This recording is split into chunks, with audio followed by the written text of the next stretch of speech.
Bem, vamos começar aqui. Hoje, mais uma leitura. Eu vou fazer, como sempre, né? A leitura do parágrafo anterior Uhum. da leitura da última quinzena, de 2 semanas atrás, né? Então, começa assim, né? O Sanford. Essa entrega do ego à realidade maior dentro de nós, muitas vezes é representada em nossos sonhos como uma morte, né? A entrega do ego, né? O ego decide se entregar aquilo que ele conhece, né, dele mesmo, né? Podemos sonhar com a própria morte ou com uma doença mortal, ou nos encontrarmos sob sentença de morte. A morte do ego em nossos sonhos expressa a necessidade da morte, da antiga orientação consciente para que uma nova personalidade orientada para o reino interno possa emergir. Quando esse processo interno é negado, pode levar a pensamentos compulsivos e obsessivos sobre a morte, uma convicção irracional, sem evidências físicas de que temos câncer ou alguma outra doença mortal.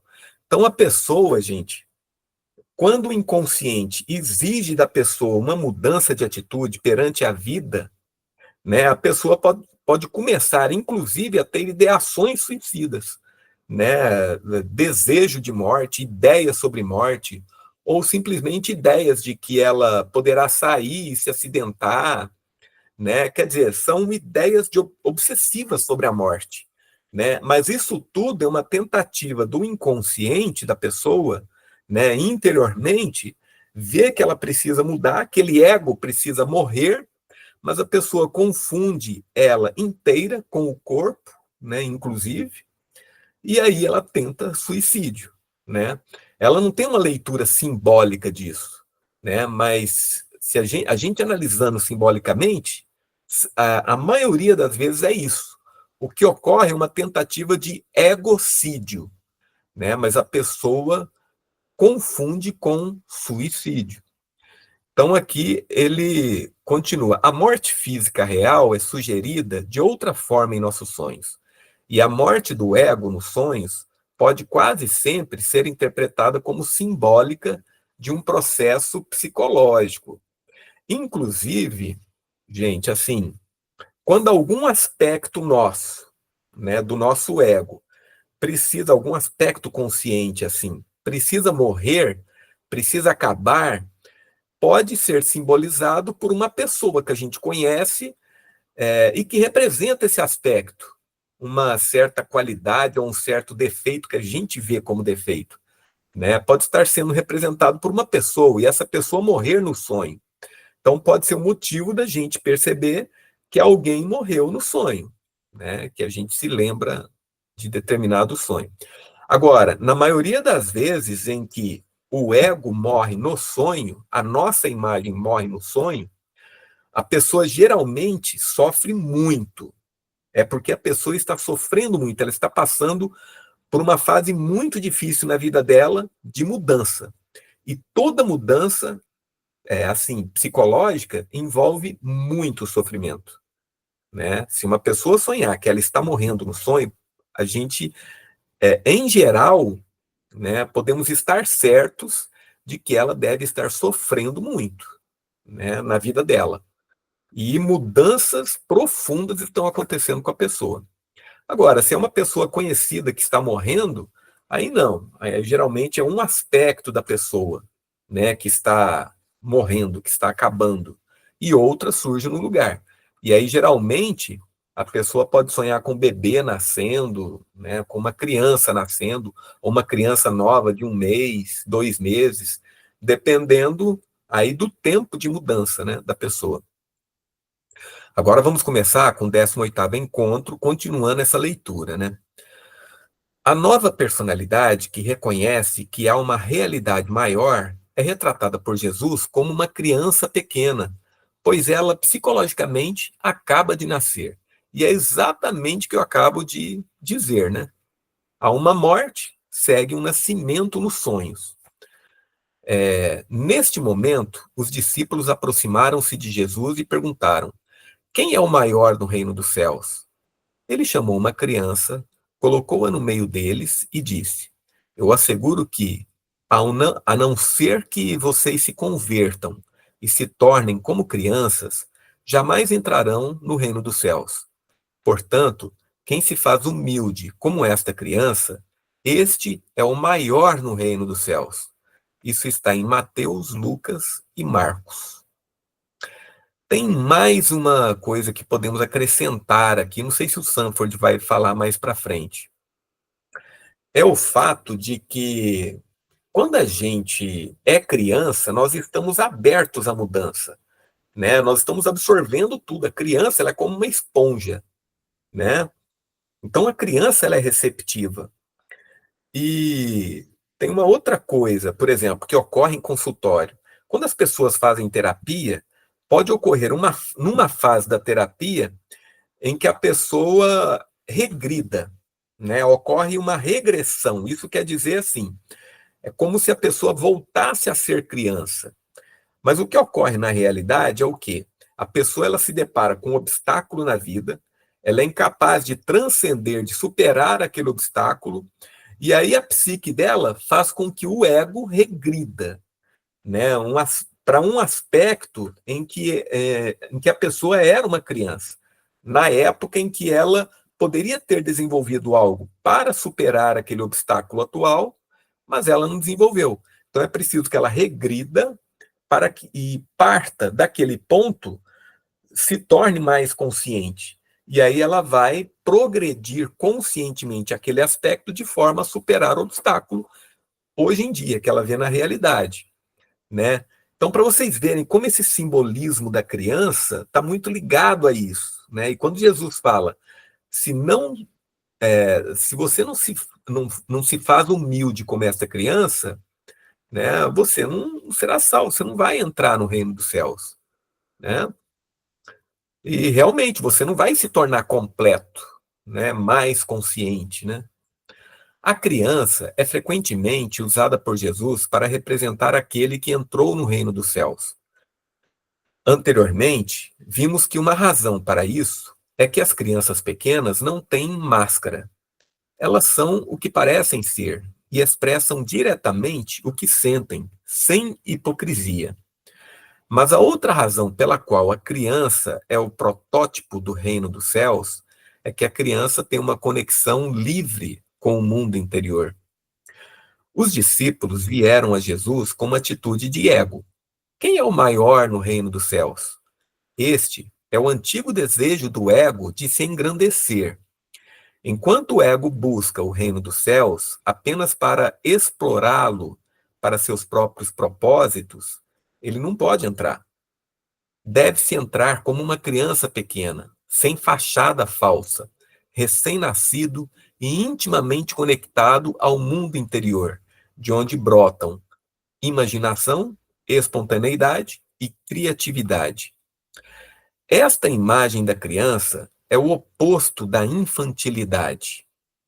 Todos nós temos uma criança interior, parcialmente um remanescente de nossa própria psique infantil, parcialmente de natureza arquetípica.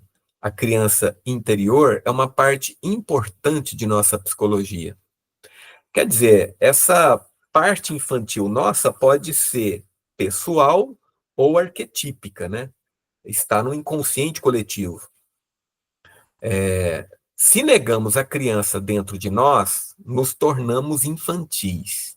Quer dizer, quando a gente vê uma pessoa infantil ou se comportar como infantil, provavelmente porque ela reprime a criança dentro dela, né? Ela reprime a infantilidade, né? E aí a criança vem de forma obsessiva e toma posse da pessoa. Não nos libertamos da criança interior negando-a, mas nos tornamos vítimas de suas qualidades negativas, na forma de atitudes infantis, regressivas ou dependentes. Então, assim, numa terapia, se ocorre de uma pessoa regredir durante o processo terapêutico e ela continua o processo, então isso vai se dar de forma mais ou menos rápida do que se a pessoa não estivesse em terapia, por exemplo. Né? Por quê? Porque ali ela está receptiva ao inconsciente, ela quer crescer, ela quer trazer a criança e lidar com essa criança. Né? Mas, se reconhecemos e aceitamos a legitimidade da criança interior, de modo que nos tornemos como uma criança pequena, no sentido positivo, então a criança interior se expressa em nossa personalidade como liberdade, criatividade e a geração contínua de nova vida. A gente vê pessoas assim, né, que aceitam a criança interior. É aquela pessoa que é espontânea, né? A gente vê assim que ela não é infantil, mas é como se ela fosse criança. Mas ela não tem atitudes infantis, né? Olha, né? São esse tipo de pessoa. A gente vê que ela é espontânea, ela tem liberdade e quando ela fala as coisas, né, é aquela forma, como é que eu vou dizer assim, ingênua, pura, né? Então é a pessoa que conseguiu integrar mais essa criança. Por esse motivo, a aparição da criança em nossos sonhos é sempre importante. Pode aparecer uma criança abandonada, órfã, negligenciada ou com alguma deficiência. Assim, o sonho chama nossa atenção para a necessidade de reconhecer e aceitar a criança interior. Ou a criança pode ser uma companheira feliz para nós, ou pode nos pegar pela mão, ou pode ser vista brincando, representando assim a criatividade interna. O sonho pode mostrar o nascimento de uma criança, um recém-nascido, que representa uma nova vida interior. Ou pode haver uma ou um grupo de crianças travessas, mostrando elementos criativos dentro de nós que provavelmente serão perturbadores para o status quo da consciência, mas que são valiosos para o crescimento futuro da personalidade. A criança pode até simbolizar o próprio reino. Como Isaías percebeu, o lobo habitará com o cordeiro, o leopardo se deitará ao lado do cabrito, o bezerro e o leãozinho pastarão juntos. Uma criança pequena os conduzirá. A vaca e o urso pastarão lado a lado. Seus filhotes se deitarão juntos. O leão comerá palha como o boi. A criança pequena brincará perto do buraco da cobra, e a criança meterá a mão na toca da víbora. Isso está em Isaías, capítulo 11, né? Com a renúncia ao egocentrismo e a relação do ego com os conteúdos do mundo interior, o reino pode ser estabelecido como um centro de unidade dentro da personalidade. Normalmente, nossa personalidade é fragmentada, porque é dividida em pares de opostos hostis e antagonistas. Isso é expresso em sonhos nos quais há um motivo de guerra, violência, inimizade ou oposição de alguma forma. O reino vem como uma unidade paradoxal, pois é uma união de fatores diferentes entre si e, portanto, tem uma inclinação natural para a oposição. Por essa razão, a imagem mais importante do reino é a imagem do casamento, já que aqui os elementos opostos se unem. Então aqui ele começa a entrar, né, no simbolismo do casamento, da união interna, né? Mas Obrigada. antes, oi? Não, essa aqui não é minha, não, essa aqui é sua. Mas antes da gente A minha entrar, é uma bege. Ficou cheiroso, bom. pode desligar o áudio aí, por favor, gente? Então, assim, antes da gente entrar, só gostaria de chamar a atenção para mais uma coisa.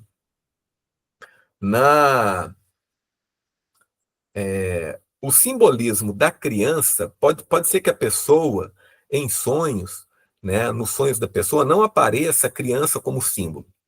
Mas pode aparecer, por exemplo, como o barro, como o caos, né, como uma coisa primitiva. Né? Então, a gente vê que na alquimia, por exemplo, a gente pode o alquimista, né, pode fazer a pedra filosofal a partir do chumbo ou da matéria-prima. Né? O que é a matéria-prima? É o estado criança da matéria. Né? É a matéria primeira. Né? Então, a matéria-prima é essa. Ou, por exemplo, o chumbo, transformar chumbo em ouro. O chumbo é considerado uma espécie de matéria-prima. Né? É como se fosse criança. A partir do chumbo, o chumbo é maleável, uma matéria maleável. A gente pode praticamente fazer qualquer coisa, esculpir alguma coisa no chumbo, né? Porque ele é maleável.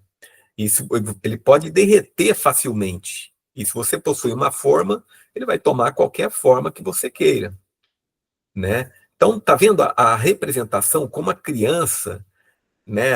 Existem símbolos similares, né? No caso, o chumbo, o caos, porque do caos é que vem, né? A construção de alguma coisa, né? Ou a lama mesmo, né? Da argila a gente pode construir várias coisas. Mas vamos continuar agora com esse simbolismo do casamento que o Sanford está trazendo. E aí ele faz referência aqui, né? Na parábola do banquete de casamento de Jesus, que está em Mateus e Lucas, já notamos esse motivo. O reino dos céus pode ser comparado a um rei que deu uma festa de casamento para seu filho, em Mateus. Externamente, o rei pode ser comparado a Deus como o Pai, e o filho pode ser comparado a Cristo. Aqueles que não vieram são os judeus que eram originalmente o povo escolhido, mas não aceitariam o Senhor. Essa interpretação é alegórica e não particularmente edificante moralmente. O significado mais profundo é sua significância interna, o seu sentido interno. Deus é o rei e o casamento ao qual somos chamados é o casamento interior, a união dos opostos dentro de nós. Quer dizer, e os opostos mais evidentes aí é o quê? A nossa consciência com o nosso inconsciente. Esses são os principais opostos, né? E tudo aquilo que está na nossa consciência se opõe aos conteúdos do inconsciente. Esses são os opostos, né? Às vezes eu tenho o ideal de ser uma pessoa muito boa, mas a minha sombra carrega, né, alguma coisa, pensamentos ruins que eu não quero ter e tal, e que eu preciso aceitar, né? E eu aceitando esse oposto, né, os dois vão fazer parte da minha consciência, e aí ocorre o casamento. O ego também deve participar do processo interno, e assim é convocado para o banquete. É uma coisa de honra e alegria sermos chamados assim.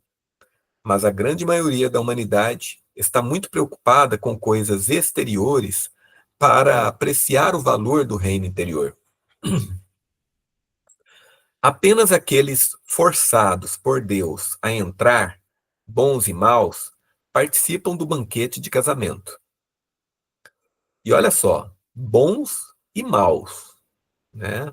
Bons e maus. Os maus aspectos que eu possuo e os meus bons aspectos que eu cultivo, né? Outra parábola do casamento é a parábola das 10 virgens. E aí Jesus começa, né? O reino dos céus será semelhante a 10 virgens que, tomando suas lâmpadas, saíram a encontrar-se com o noivo. Isso está em Mateus. Dessas 10 virgens, 5 estão preparadas. Suas lâmpadas estão aparadas e abastecidas com óleo. As outras 5 estão despreparadas, de modo que, quando o noivo chega, elas têm que correr para buscar óleo. Quando fazem isso, já é tarde demais. As outras já estão no salão de casamento e a porta está fechada. A parábola conclui com as palavras de Jesus. Portanto, fiquem vigiando. Né? Ele diz assim: portanto, vigiai, porque vocês não sabem nem um dia, nem a hora em que o noivo virá. Né? Isso está no versículo 13 de Mateus. Se pegarmos a parábola externamente, ela sugere a necessidade de vigilância, para que quando o Senhor vier no último dia, estejamos prontos para recebê-lo.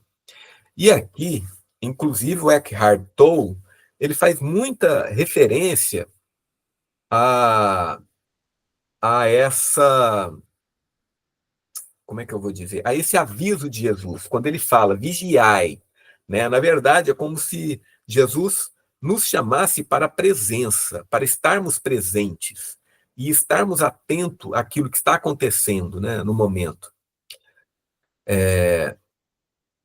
A simbologia do trecho, no entanto, se ajusta mais facilmente à realidade interna do que à realidade externa. Interiormente, a parábola fala da abordagem do reino de dentro. O reino é um casamento, uma união de opostos iniciada por Deus. O noivo é a personalidade maior, quer dizer, que nós chamamos na psicologia analítica de si mesmo, né? Semelhante a Cristo, que se une à alma no mistério interno de entrar na autoconsciência. Mas o ego deve estar alerta, ou seja, consciente. As lâmpadas, que, é claro, emitem luz, são símbolos da luz da consciência, exigida de nós se quisermos entrar no reino. A advertência final, fiquem vigiando ou vigiai, fala diretamente sobre a necessidade de uma consciência contínua de nós mesmos e de nossa relação com a vida interior. Eventos acontecem de dentro de forma bastante inesperada. Nunca sabemos o que será constelado, que será ativado, né, nas profundezas interiores. E quando o grande evento de unificação começa, devemos estar preparados. Há um momento em que é tarde demais, não porque somos velhos em anos, mas porque permanecemos por tanto tempo na inconsciência que nossa escuridão é grande demais para ser superada. Quer dizer, se a gente for deixar, né, para o final da nossa vida, a gente começar a tomar consciência, né, pode ser tarde demais, né, de acontecer isso. Pessoal, só alerta aí, quem quiser fazer algum comentário, tá, fazer perguntas, se tiver alguma dúvida, alguém quiser falar alguma coisa, tá liberado, tá, a gente tá aqui para isso também. Este motivo de ser tarde demais muitas vezes é refletido em nossos sonhos. Podemos chegar tarde demais para pegar o trem enquanto ele parte da estação, né? Esse é o motivo dos sonhos. Ou podemos nos encontrar começando uma jornada, mas com a sensação de estar muito atrasados. Ou podemos ter uma grande tarefa diante de nós, mas nos sentirmos sobrecarregados porque é tão tarde. Há uma sensação de timing na vida interior. Quer dizer, como se o tempo estivesse passando. Algo deve ser realizado dentro de nossa vida terrena. Como se a gente tivesse uma missão, né? Qual o sentido da nossa vida, né? Essa sensação de estar tarde demais pode ser exagerada. Ninguém que sinceramente inicia o caminho interior está tarde demais. Embora o ego esteja quase sempre atrás do ritmo da vida interior, pessoas, mesmo tarde na vida, podem começar a jornada interior. O único momento em que é realmente tarde demais é quando a personalidade consciente está tão rígida e solidificada que a jornada para o casamento interior nunca começa. Então, quer dizer, nunca é tarde, né? Mas se a pessoa estiver tão rígida e solidificada, e aí, como vai ser esse processo, né? O casamento, como imagem do reino, é tão central para o cristianismo que prevaleceu na igreja primitiva, onde o supremo feito da vida cristã foi comparado ao casamento de Cristo, como noivo, com a igreja ou a alma, como noiva. O Cântico dos Cânticos, no Antigo Testamento, por exemplo, foi interpretado pelos primeiros padres da igreja, né, aqui está pais da igreja, como símbolo desse mistério interno. A castidade era destinada a realizar essa união. O celibato na igreja primitiva não era originalmente dirigido contra a sexualidade, mas destinado a preparar a alma para o mistério da união com Cristo. Então, olha só, até esse simbolismo sexual, né, serve a uma coisa interna, serve ao espiritual. Dessa união, né, da alma ou da igreja com Cristo, surgiria o nascimento de Cristo dentro da personalidade, quer dizer, o menino Jesus, né, trazendo consigo a incorruptibilidade e a liberdade do mal, que é, psicologicamente falando, totalidade. Assim, o bispo do século IV, Metódio, escreve: a palavra, sendo impressa neles, ou seja, nos fiéis, e gerada neles por um verdadeiro conhecimento e fé, de modo que em cada um Cristo nasce espiritualmente. E, portanto, a igreja incha e sofre dores de parto, até que Cristo seja formado em nós, para que cada um dos santos, participando de Cristo, tenha nascido um Cristo, tenha feito nascer um Cristo, né? Isso está no Banquete das 10 Virgens, de Metódio. Então, interessante isso, né, gente? E a gente percebe nos sonhos, quando uma coisa nova surge na vida da pessoa, quando há um renascimento da personalidade, justamente a gravidez, né, e depois, com o nascimento da criança, né, a renovação da personalidade, da vida da pessoa, né, em algum aspecto. Aí, continuando. A imagem do casamento também é prevalente em nossos sonhos. Quando começamos a sonhar com casamentos, geralmente é um sinal esperançoso de que um processo de unificação pode começar, especialmente se o ego não estiver diretamente envolvido no casamento. Se o ego for um dos parceiros do casamento, o sonho pode estar falando de algo diferente. Talvez possessão ou sedução por certos aspectos do inconsciente. Há também o grande perigo de inflação se o ego estiver muito diretamente envolvido no casamento interior. Então, olha que interessante, né? Se esse casamento interior é de alguém conhecido, tem um casal ali se casando, o ego não está envolvido. Então, realmente, está havendo um casamento dentro dele, uma união de opostos dentro do sonhador, né? Mas se o ego está envolvido, isso pode indicar uma inflação. Quer dizer, o ego se casando com algo lá do inconsciente, ele se juntando àquilo, ele se tornando a mesma carne, a mesma pessoa que aquilo que está no inconsciente. Então, isso pode indicar uma inflação, né? E aí pode surgir um ego todo pomposo, né, orgulhoso de si, e realmente aí não ocorreu um casamento, né? Como na parábola, nos nossos sonhos, o papel do ego é estar consciente do processo interno. O casamento, como união de opostos, que traz a unificação, ocorre caracteristicamente entre figuras que não são o próprio ego. Além do banquete de casamento, existem muitas outras representações do reino que enfatizam seu aspecto unificador. Assim, Jesus diz após a cura do servo do centurião: digo a vocês que em nenhum lugar de Israel encontrei, oh meu Deus, encontrei fé como esta. E digo a vocês que muitos virão do leste e do oeste para tomar seus lugares com Abraão, Isaque e Jacó no banquete do reino dos céus. Isso está em Mateus, né? Vamos lá. A versão de Lucas tem: e virão do Oriente e do Ocidente, do Norte e do Sul, e se assentarão à mesa no reino de Deus. E olha só, Jesus aqui está falando, está fazendo referência a opostos, né? No primeiro, lá em Mateus, em nenhum lugar de Israel encontrei fé como esta, né? Muitos virão do leste e do oeste, olha só, dois opostos, né?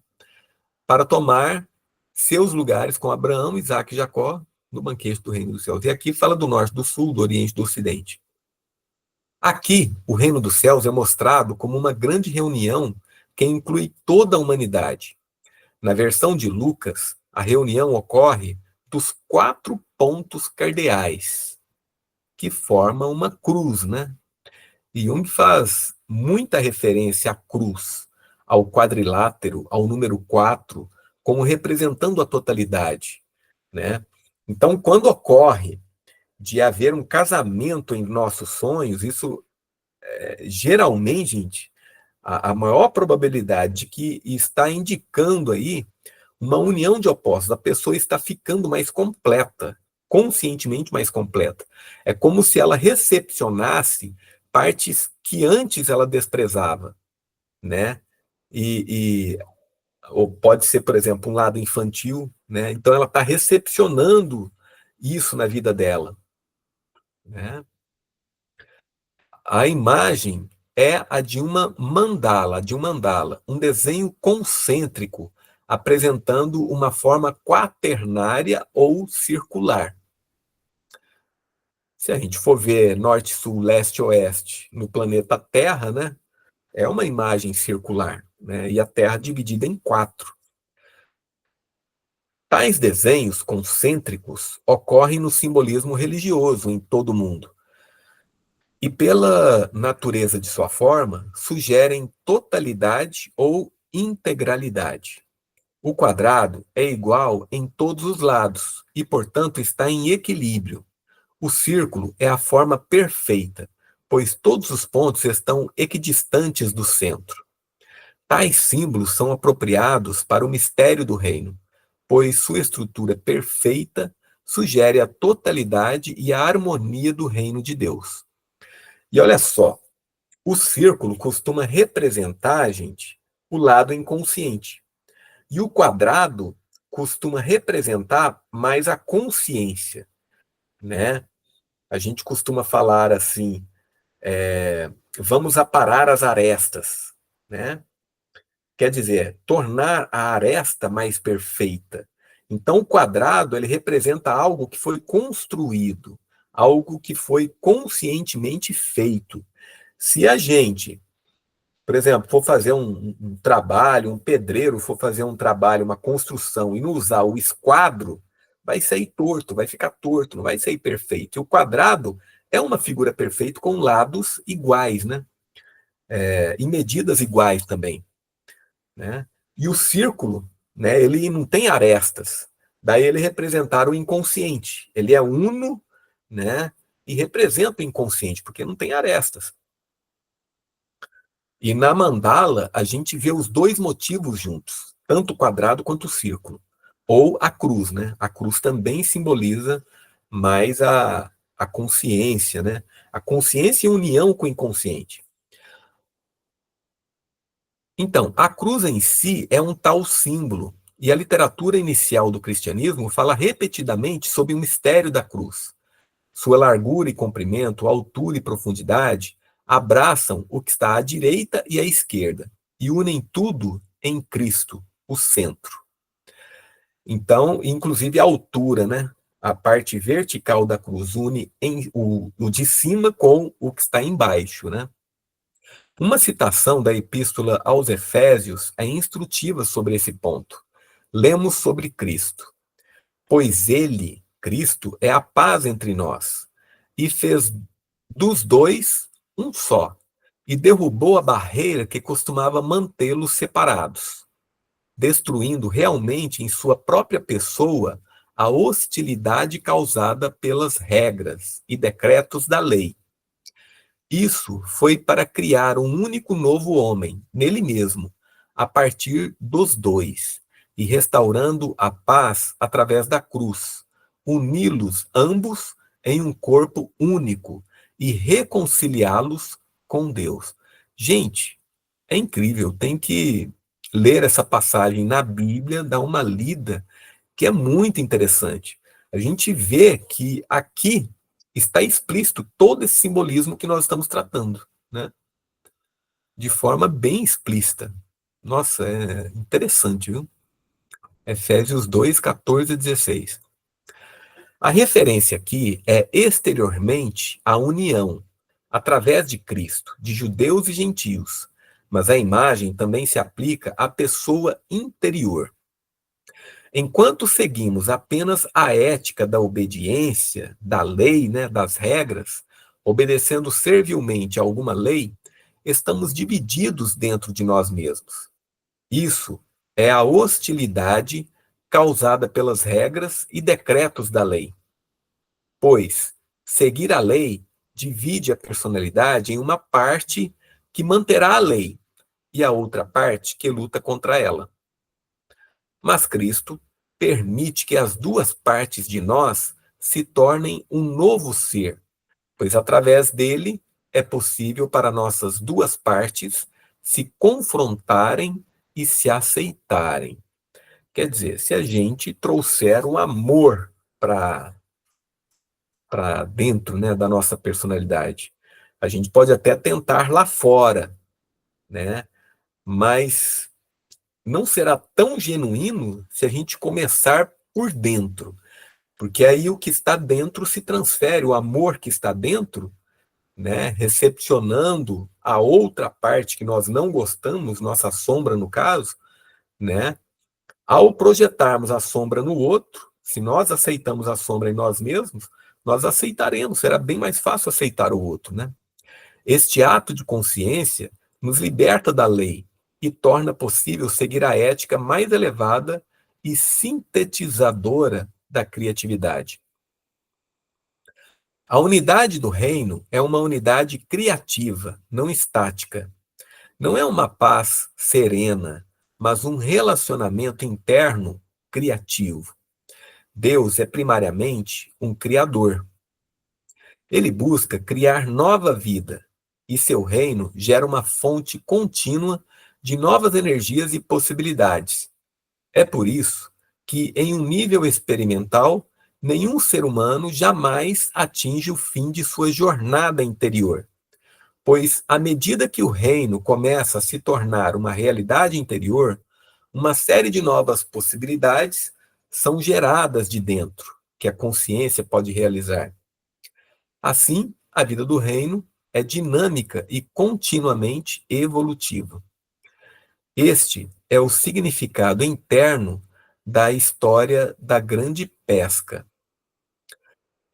Jesus disse a Simão: avance para águas mais profundas e lance as redes para a pesca. Mestre, respondeu Simão, trabalhamos a noite toda e não pegamos nada. Mas, por que você diz isso? Vou lançar as redes. Quando fizeram isso, pegaram uma quantidade enorme de peixes, a ponto de as redes começarem a se romper. Então fizeram sinal aos companheiros do outro barco para que viessem ajudá-los. E eles encheram os dois barcos até o ponto de quase afundarem. Isso está em Lucas. Os peixes são um símbolo favorito em nossos sonhos para conteúdos do mundo interior. Os peixes espreitam sob a superfície, podem ser abundantes, mas são difíceis de ver e são pegajosos, né? Difíceis de pegar. No entanto, podem ser capturados com paciência e habilidade. E quando são capturados, podem ser comidos e assim incorporados em si mesmo. Os conteúdos do mundo interior também estão abaixo da superfície. Eles também podem ser elevados à consciência e tomados como alimento para nossas vidas. Os peixes desempenham um papel incomumente importante no Novo Testamento. Eu estou lembrando aqui, gente, de um comentário, uma análise que eu fiz de uma música de um cantor aí, Beira-Mar, do a música Beira-Mar é de qual cantor mesmo? Eu não estou me lembrando aqui agora, né? Então, essa música, ela é interessante, que ela traz vários elementos, assim, subaquáticos, né? Peixes e tudo mais. E fala da beira-mar. O que é a beira-mar? É a linha que divide, né, a consciência do inconsciente. O mar representa o inconsciente e os seus conteúdos, que são os peixes e as criaturas do mar, monstros e tudo mais, né? Então é interessante, né, como ele conduz essa música aí, né? O poema da música Beira-Mar fala totalmente disso. Os peixes desempenham um papel incomumente importante no Novo Testamento. Os discípulos são pescadores. Quando Cristo alimenta a multidão, é com peixes. Um peixe é miraculosamente pescado para fornecer dinheiro para os impostos quando necessário. Peixe é o alimento que Jesus come após sua ressurreição. Na primitiva igreja, Cristo próprio é comparado ao peixe, pois o grande peixe é um símbolo do vasto conteúdo do inconsciente, ou seja, da totalidade.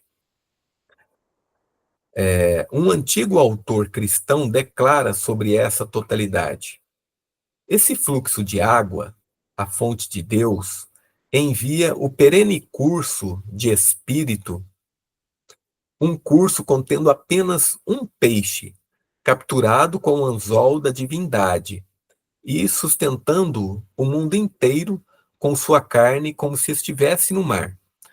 Então, esses aqui são os escritos existentes de Júlio Africano, né? Que é um autor cristão. A criatividade é apresentada como uma função da imaginação interior, interna, não do ego. O ego não cria por si mesmo, mas dá forma e expressão à criatividade que vem de dentro. A verdadeira criatividade ocorre quando estamos em contato com os conteúdos vivos do mundo interior, o peixe interior, e trazendo-os à tona, damos expressão a eles na vida. E assim, na leitura do Zaratustra de Nietzsche, né, tem uma parte lá em que ele fala que certas pessoas podem se considerar autores daquilo de criativo que estão criando. E quando elas se consideram autoras, né, eu sou criativo, ocorre uma inflação. Por quê? Porque aquilo que vem por meio da criatividade não é da pessoa. Aquilo vem do inconsciente. É de uma fonte interior, né? Na maioria das vezes vem do próprio si mesmo, né? Vem do si mesmo. Que é o quê? Aquilo que representa Cristo.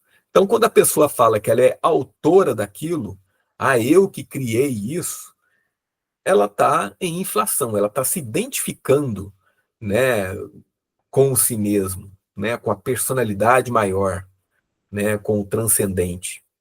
E isso, que ocorre? Quando a pessoa se identifica, aí ela bloqueia o fluxo da criatividade, né?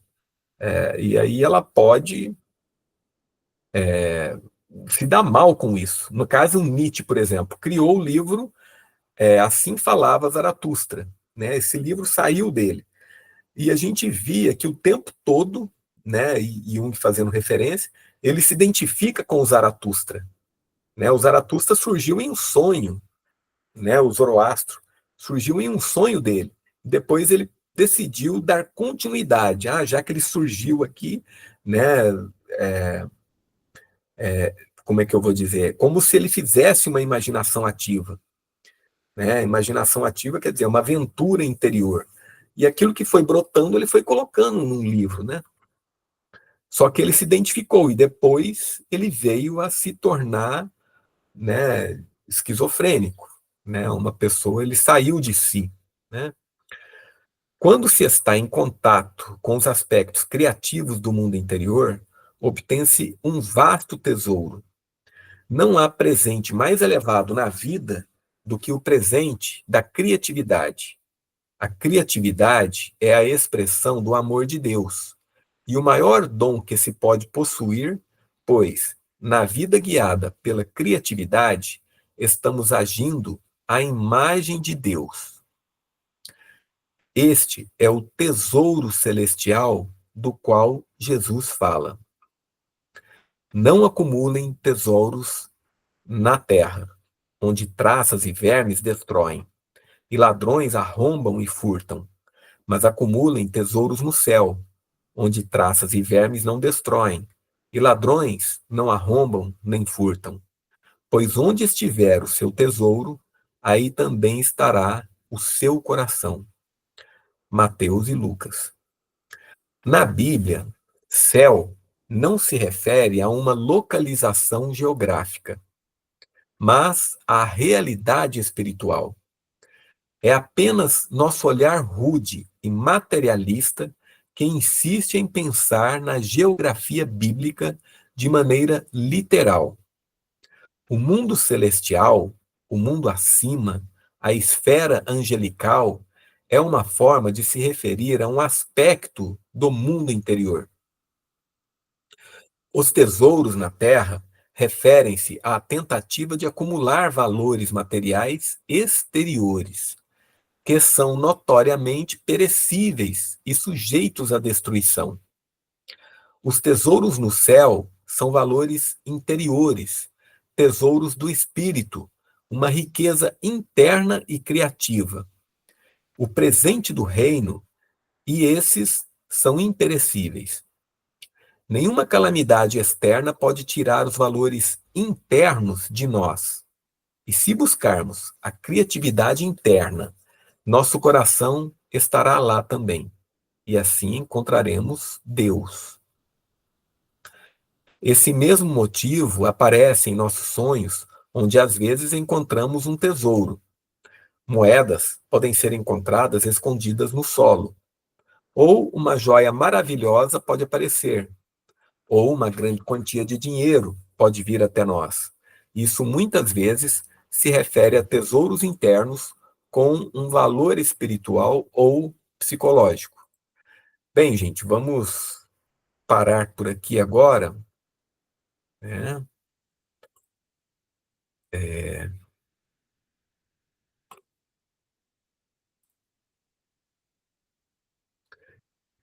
bem, vamos parar por aqui agora e alguém tem algum comentário para fazer? Alguma coisa? Deixa eu Eu ver. tenho uma pergunta, Charles, para fazer. Eu até anotei aqui, deixa eu ver se eu acho. Se eu não achar, eu vou fazer lá no grupo. É Tudo sobre bem. aquela história ali do casamento, que você falou que o casamento, quando é o ego que está casando no sonho. E como que a Sim. gente sabe se é o ego ou não é o ego Então, no sonho? quando a imagem que aparece é a nossa, então é o nosso ego. Quando a gente está casando, é o ego. Isso. No caso, eu sonhei que eu estava assistindo um casamento. Sim. Aquilo é meu ego ou não? Então, se você assiste ao seu próprio casamento, você está casando, Não, então não é era o você. meu, era de uma amiga muito querida minha, Sim. e uma outra pessoa que eu não lembro agora, eu anotei até o sonho. Isso. Então você Ela sonhou, representa meu ego ou não? com o casamento de outra pessoa, entendeu? Sim. Então Então daí isso não é o ego. não é o ego, porque não é a sua Ah, então imagem que está casando, entendeu? entendi, agora eu entendi. Então Muito provavelmente aí está obrigada. havendo uma união de opostos na sua personalidade. Então tá. Tá, Obrigada, Charles. falou. Até mais, gente. Ah, você quer falar alguma coisa, Denise? Ah, não estou ouvindo.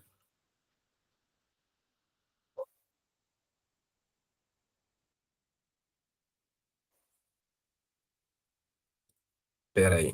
Deixa eu ver. Será que é aqui?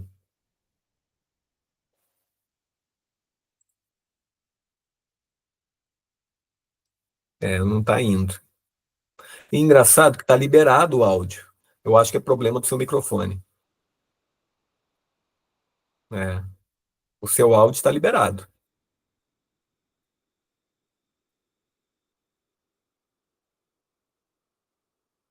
Não vai. Mas você pergunta lá no grupo. Tá bom? Então tá, gente. Até a próxima e estamos chegando aí ao próximo livro, Bíblia e Psique, do Edinger, hein? Vamos lá. Vamos falar. Ansiosa. Obrigada, Charles. Boa noite. Boa Muito noite. obrigada. Boa noite para vocês, gente. Até mais. Tchau.